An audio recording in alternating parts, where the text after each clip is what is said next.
But I realized that buying and selling a home is a big deal for these people, and I did not want to screw it up. So what I chose to do was to become a master of the market in terms of the information about the market. So I tracked every week the number of active listings, the number of pendings, what that ratio was, expireds, solds, list price, sales price, ratio. You got it, the TMO, right? Days on market. You guys using that over here? Okay, so you know the TMO. I mean, I actually put that together 19 years ago, and it used to take me about 3 hours every week to come up with that data. But then I had that on the wall and in front of me, so whenever the phone rang, I would be on the phone. So Kevin calls me and says, hey, you know what, I'm calling on 123 ABC Street. And I say, great. You know, that house is up on the South Hill. What caused you to call on that? He said, well, you know, it's in an area, it's Hutton Schools. I say, oh, awesome. Well, look, you know what, the current price of that home is $200,000. Is that your price range? And he says, well, no, actually, I'm looking in the $150,000 range. Wow, I don't know if you know this, but there are currently 488 homes for sale in that price range. However, about 37% of them have already received offers that have been accepted. Have you found that some of the homes you've called on have already sold or are actually out of your price range?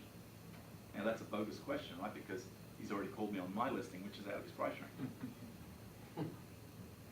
Great, would you like a list of everything that is currently available that actually fits your needs? Boom, right? So now I'm rolling into my scripts and my dialogues.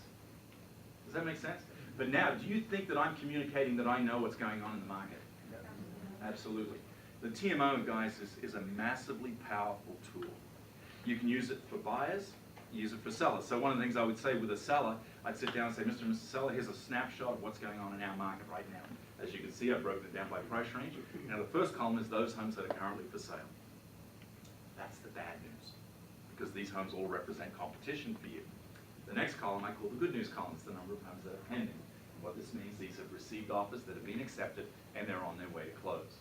So you can see right now about 1 in 6 houses is selling in your price point. And I hope you agree with me, we want you to be that one, right? Awesome. Now, if I was working with a buyer, I'd say, you know, the first column is the good news column. It's the number of homes that are currently available for sale, right?